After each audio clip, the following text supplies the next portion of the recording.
Welcome back, welcome back. Almost got a full moon out there. Hope you guys doing alright.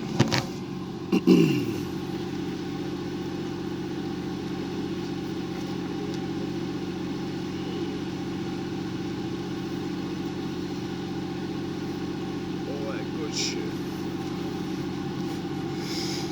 So, found another great movie. One that I actually watched a long time ago. And made me feel a lot of different things. Like, it was a really good movie, for one, you know? And it was said that it didn't, I guess, blow up.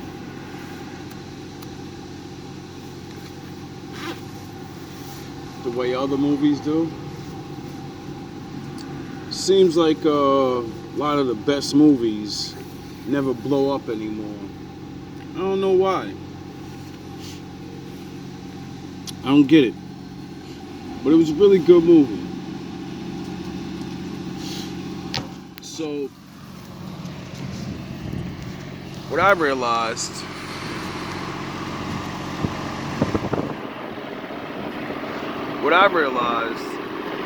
is in the future, they have a problem. And since there's only so many people, you know what I mean, man advances. And when man advances, they make like spaceships and shit, you know? So it's in that type of era. And aliens come. And it's just very strange. So without any further ado, we're gonna jump into this. In the future, Earth is invaded by an alien race known as the Formics, killing a good hunk of humanity. The invasion was stopped by a pilot known as Mazer, who crashed his plane against the Formic Queen ship at the cost of his life. For the following 50 years, the international fleet is created and it recruits children to become soldiers who one day will guide a new fleet to a counterattack. So, they smash humanity to dust, like, you know, most of us. And then humanity, like, you know, gets scared to death and says, we can't be playing around, because if they come back, there's only so much of us left. So they start training children. You know, most of the adults are gone. Obviously, if they went to World War, they're going to send most of the adults. These kids are trained through war games and are watched over by a monitor connected to their necks. One of their best players is Ender, whose skills sometimes make other kids think he's cheating. However, he never raises to the taunt. Colonel Graf thinks Ender is the hero they need, but Major Anderson is skeptical because they need more than just battle skills. They also need the personality of a leader. One afternoon, Ender is called to the infirmary to get his monitor removed, which means he's out of the program. After the very painful procedure's done, Ender's surrounded by jealous kids that drag him into a classroom as they accuse him of cheating and want to beat him up. Now that he doesn't have the monitor anymore, Ender doesn't hesitate to defend himself and beats the leader up before threatening everyone. Graf and Anderson are still watching all this through other cameras, and Graf is proud of Ender for his reaction. When Ender returns home, he tells his sister Valentine about what happened, feeling bad over how violently he reacted because he doesn't want to become like his brother Peter, who was kicked out of the program for his bad attitude. Valentine tries to comfort Ender, but their conversation is interrupted by Peter, who comes to challenge Ender to a fight for getting kicked out too. However, Ender doesn't react, and he's left alone when he shields. Later during dinner, Ender's parents try to remind him there's nothing to be embarrassed by when suddenly, Graf and Anderson show up at their door. It turns out that taking out the monitor had been a test to see how Ender behaved without an end. After asking him a few questions, they confirm he passed because his decision to beat up the other kid had been tactical. He didn't fight because he enjoyed hurting other people. He did it to stop them from bothering him in the future. Graf thinks Ender's mind is as bright as... So, if you can see the visuals, if you want to go check the movie out, it's called Ender's Game. His name is Ender, like Ender's Game. So, he's an actually puny little kid. You know what I mean? He's not an alpha. He's an average kid, you know? But he's puny. So, you know, how that goes. Mazers and wants him to come back. If he accepts, he'd be graduating to battle school without the monitor. Ender accepts and he's taken to the shuttle that will carry him and other graduated kids to battle school. There, Ender meets Bean and Eli, who can't help throwing up when the shuttle takes off. Graf comes to check on everyone when Ender makes a joke. Graf informs the group that Ender is the smartest kid in the class, which puts everyone's attention on Ender in a rather awkward way. When they arrive at the school, Ender tells Graf that his little announcement made everyone hate him, but Graf explains the army needs their own Caesar to win this war. Afterward, Ender goes to his room, where he's met by some of the students. Now, you gotta think to yourself, we're in the future. Humanity pulled together to fight. You know what I mean? And it took the sacrifice of one brave man.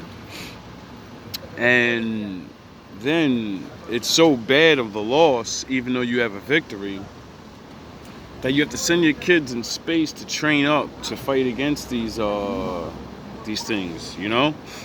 And your kids are bullying each other because a motherfucker's smart. Can you say pathetic? It's already teasing him for thinking he's better than everyone. Their conversation's interrupted by Sergeant Depp, who teaches them the rules of the place in a rather condescending way and reminds them that teamwork is the key to survival. Later in class, Graf reminds everyone of their responsibilities and plays a video of Mazer's victory, which Ender find weird. The next morning, the team is taken to the battle room, which has 0G.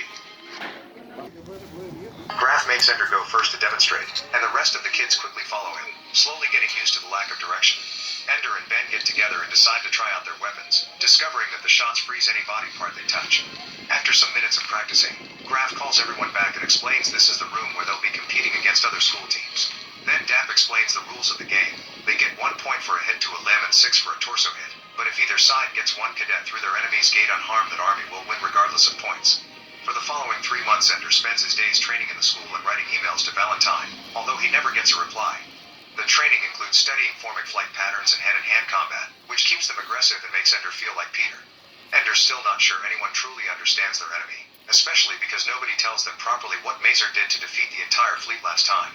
Graf tells Ender he wants him to lead, but Ender doesn't know how to do that when everyone's so different and he always eats alone. One evening, Graf informs the class that some people in the higher ranks have failed to meet the standards to get into command school, so now there's a chance for students in this class to get a promotion. Ender asks Graf if their emails are being blocked, and Graf confirms all communication is being temporarily held back because people on Earth don't need to know what's happening here. Afterward, Dapp makes Ender. So imagine, you're this kid, right?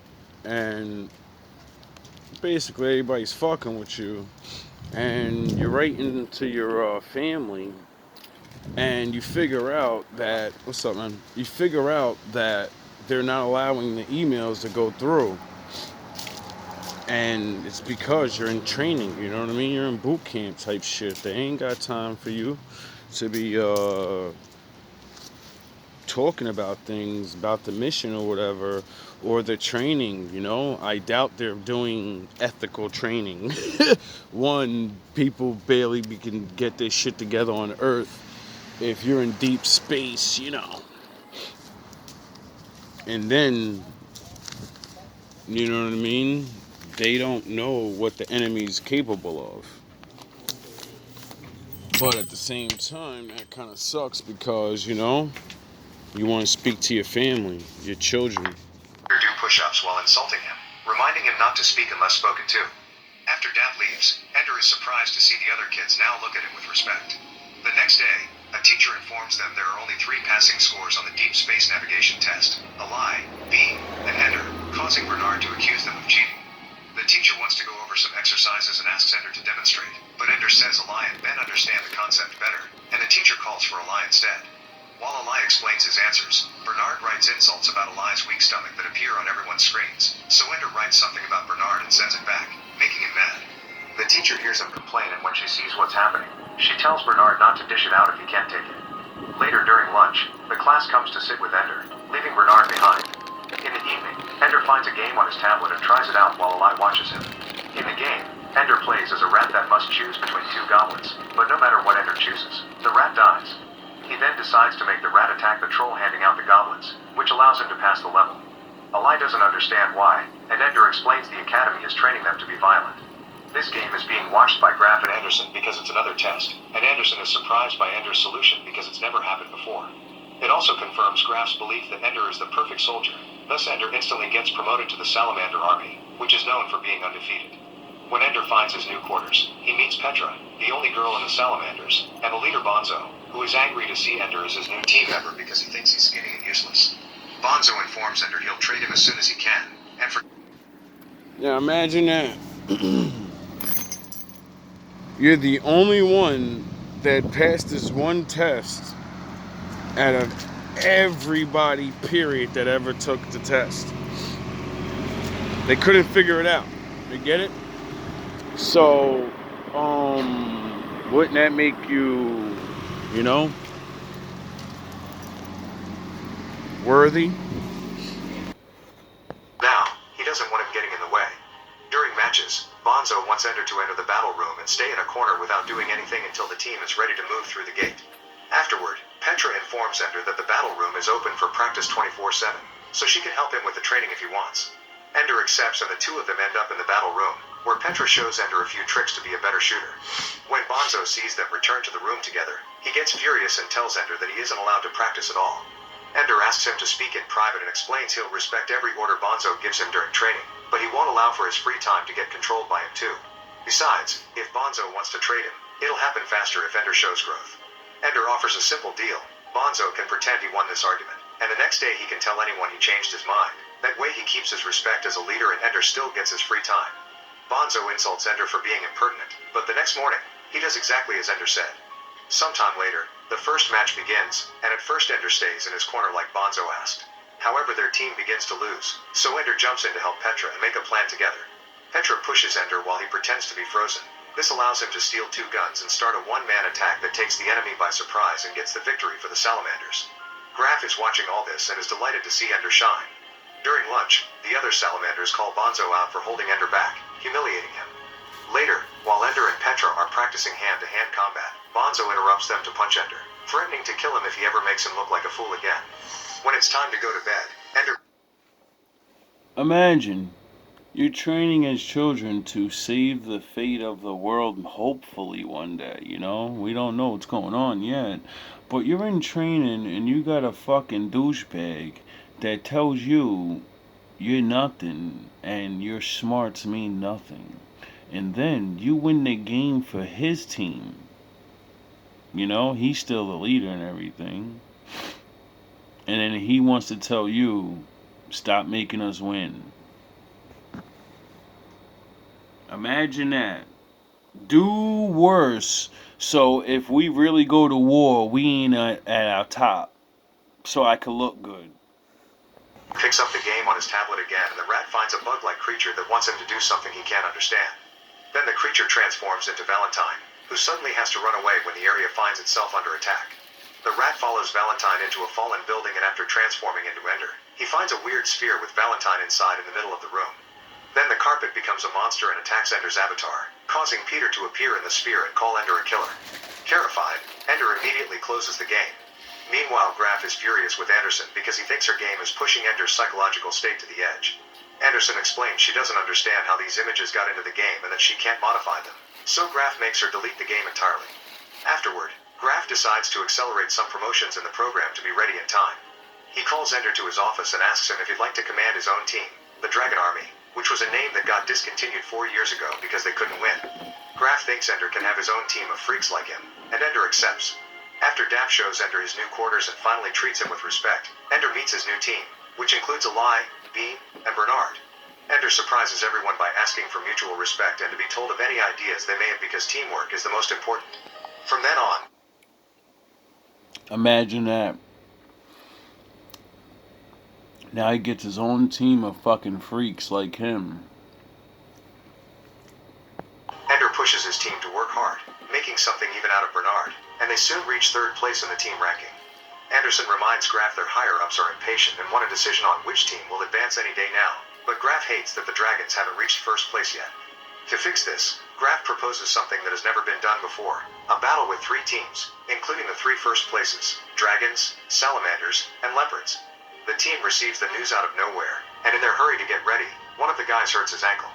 Ender sends him to the infirmary and gets ready to approach this challenge with a smaller team, but luckily, Graf sends Petra as the replacement. Ender first sends Petra out with a boy as a shield so her shooting skills can get rid of the campers by the gate. Then, he ties a rope around Bean and makes him scout the room for intel. This gives enough information for Ender to make a plan. The whole team makes a meat shield around a lie and they move straight to the enemy's gate, winning the game. After the game, Bonzo approaches Ender in the showers, asking him to fight. Ender doesn't want to but has no choice and he defends himself. Imagine that. You use your genius to beat 2 other teams in a free-fall. And all this is about training you to be better soldiers. So you can, fight together. And this bozo wants to fucking fight you. Because you're smarter than he is.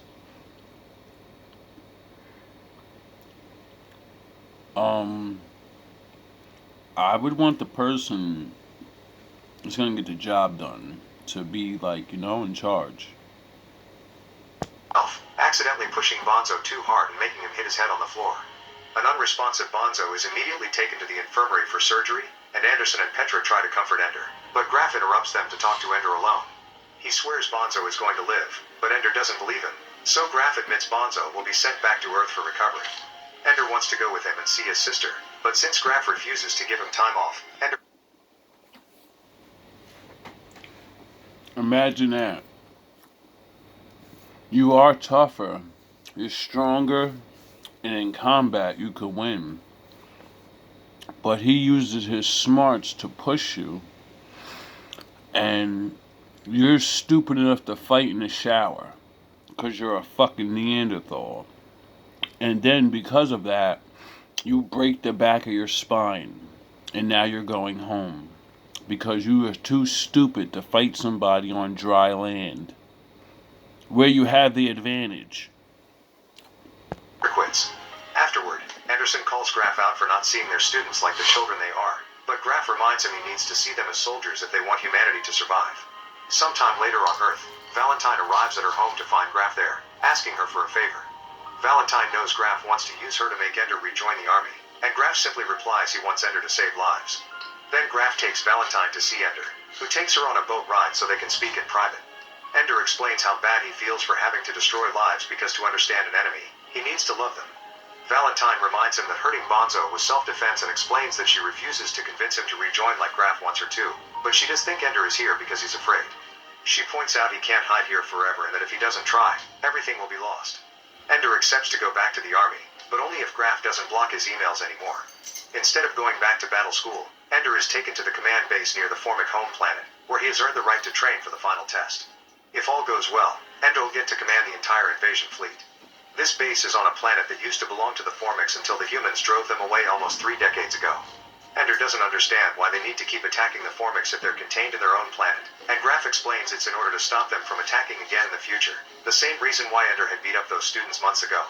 Dap shows Ender to his new room, which includes an oxygen tank in case there's a need for an evacuation. The next morning... Now imagine, you win the Academy's leader position, so they take you to simulation school, and they're gonna have you do like video game super 3D ultra fucking virtual reality simulations, so you can get a good training. Like, they attacked Earth, so Earthlings are gonna videotape things.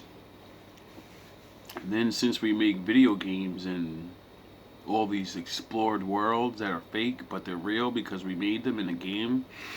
Well, now you can train how to fight aliens on terrain that you're not used to. Meaning, you have to use only your skills because you can't get the lucky shit off of, well, I got home court advantage. You have to know that everywhere you go, you don't know nothing. You get it? Because that's where you're going. And now you're doing mission after mission, but you're failing, but you're winning some of the simulations, and it's starting to frustrate you. Ender is startled by the sudden appearance of a weird tattooed man that jumps on him and reminds him to trust nobody, not even his teachers. This man turns out to be Mazer, who isn't dead after all, so Ender gets to comment on what has been bothering him. Whenever they show the video of Mazer's victory, they cut the footage right after he destroys the carrier and he doesn't understand why. Mazer takes Ender to watch the whole recording and it's revealed that after Mazer destroyed the main carrier, all the other Formic ships stopped attacking and began falling out of the sky. Mazer explains Formics are compared to ants for a reason. They also depend on their queen, and if the queen is out of commission, the others can't think for themselves and die. The reason why this is kept classified is that they aren't 100% sure Mazer destroyed the queen's ship, meaning they can't depend on that strategy yet. But if the Formics have rebuilt their fleet, there must be another queen on their home planet, and the only reason why they left is to seek water. Afterward, Mazer takes Ender to meet the team that will assist him during the training simulations, which includes Bernard, Bean, Petra, and Eli. Then Mazer shows the team how the Formics have been growing their military power at an alarming rate, so they'll have to attack first to prevent them from going out again, even if Ender doesn't think it's fair to go after creatures that are keeping to themselves. The simulations will begin with photoreal simulations to best approximate real battles, and Ender will command the overall strategy that he'll pass to his teammates, who will each command a battle group formed by drones. The most important thing is to protect the MD-500, a weapon that can shatter molecular bonds, and Petra is trained to fire. For the first few simulations, Ender and his team fly through them without issues. So they basically built the Death Star. Gathering victory after victory. But the simulations keep getting more complex and real, and after a few months of pure pressure, Ender loses his first battle. Mazer yells at Ender for his failure, and when Ender points out he can't win if he doesn't take risks, Mazer points out he needs to focus on the big picture and relegate the small mop-ups to his team. Graf also explains Mazer is frustrated because he's trained many teams in the past and they all lost, but Ender will be the last because there's no time to train anybody else. The higher-ups have decided tomorrow will be Ender's final simulation, and if he wins, he'll command the real fleet. In the evening, Ender chats with Petra, explaining he doesn't want to go to war and wish. Now imagine, you're doing all this training, and you're a kid, you know what I mean? These are kids, and you're preparing them to do this in real life, you know? And that's a lot of pressure. Wishing he could speak to their enemies to understand them better. Petra reminds him studies on Formic bodies have shown they don't have vocal cords, making Ender wish he could think to them instead. The next morning, Ender gets ready with his team for the final simulation, which is watched by Graf, Mazer, and a bunch of higher-ups. This simulation will be staged at the Formic home planet, where they immediately see the enemy fleet. Ender orders Eli to engage so Petra can fire the MD-500 at the swarm, but this only causes the rest of the Formic fleet to leave the planet and come after them.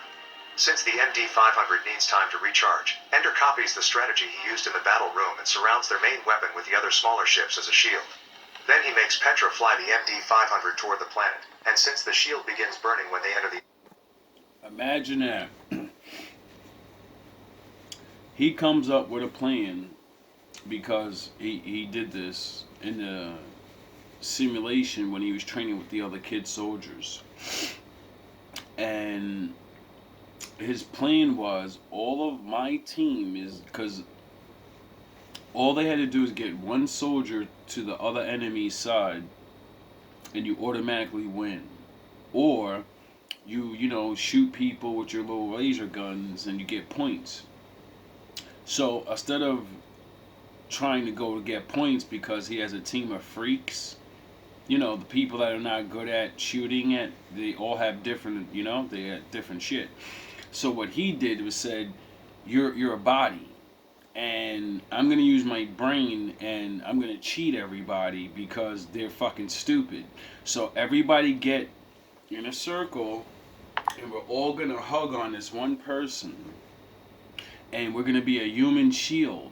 and then we're gonna push ourselves right to the enemy line. And as they shoot us, what can they do?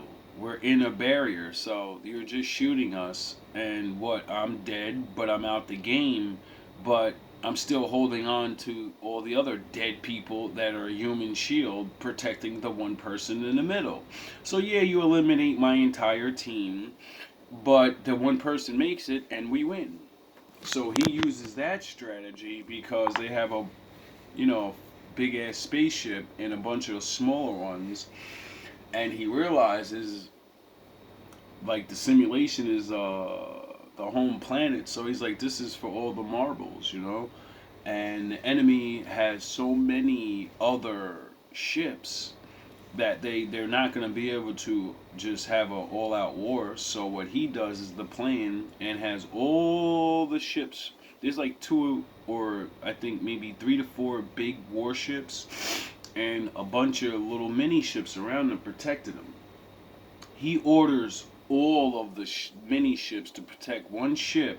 All the other warships get blown up, obviously, because they lose their defenders. And then they're driving towards the planet so he can get this one good shot. Great plan. Atmosphere. Ender asks Bean to send his drones to take care of the incoming swarm so they can at least have a clear way and survive long enough. Once the MD-500 is recharged and close enough, Ender makes Petra fire the weapon, which effectively destroys every single living being on the planet and wins them the fight. The team celebrates their victory, but Ender soon begins to worry when he notices they're still seeing images of the planet burning to the ground for some reason. Mazer and Graf come to congratulate Ender and thank him for saving humanity because it turns out that hadn't been a simulation, it had been the real deal. Ender immediately has a breakdown when he Imagine that. You find out all your simulations you've been doing this whole time, they were real. And you've been leading grown-ass men in space battles, and all the times you said, we gotta sacrifice these niggas for this, and the greater this, and the, you really were getting people killed. When you ordered all those little ships to go around your one ship, all those ships had real people on them. And they're dead now because of you. And then you're a child destroyer. You have become greater. You have become the greatest human destroyer of life ever. You destroyed an entire fucking race, an entire planet of fucking living beings. Imagine you gotta go to sleep to that. Not only did I just sacrifice multiple men and women, but then I just destroyed an enemy that hasn't attacked me in 50 years because we kicked their asses already. So, you know, like as a kid, you're like, the whole time the movie keeps saying this kid wants to figure out, like, why ain't they attacking? Why do I keep having these strange dreams about them? And then you find out these grown-ups used you for the greater good. realizes he abandoned their own soldiers to use them as a shield and has destroyed an entire species that may have been just preparing to defend themselves, considering they never went back to Earth in 50 years. The others try to call Ender a hero, but he can only see himself as a killer. Since Ender is starting to lose it, a nurse puts him to sleep with an injection and they take him to his room to rest, where Petra watches over him. In his dreams, Ender sees the bug creature from the game and realizes is the Formic Queen, who is protecting the sphere in the building and has always been trying to communicate with him through. Imagine that. The alien bug race, they can't speak, but they have a different type of level of intelligence that allowed them to tamper with the humans' game and implant themselves in the game and give this kid messages like, yo bro, you're about to fucking kill us. You're a killer. In the simulation when he meets the thing, it transformed into his sister, and his sister kept saying, don't, you're a killer, and he couldn't put all the dream together that it was pleading with him, please don't kill us. We're not your enemy. We search out planets because we're bug-like creatures, and we need water because we have babies, and our babies need water, and you know,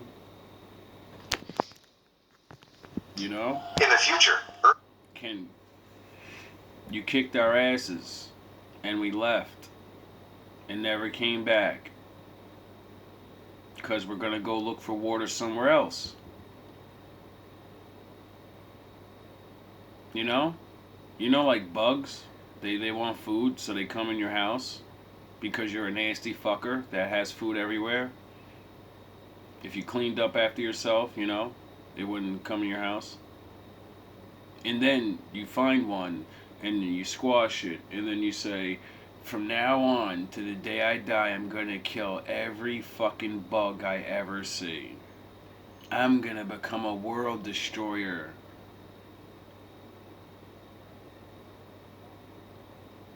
How many people could live with that as a grown up?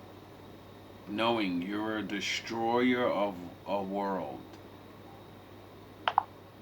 You took countless lives. And then on top of that, you sacrificed your own. Like no one's ever done in the world. Well, probably, yeah. Nah, I'm not gonna say that, because, the older wars back in the day, they were just throwing niggas out into the fucking front line like it was nothing. But hopefully, that gives people something to think about. Because,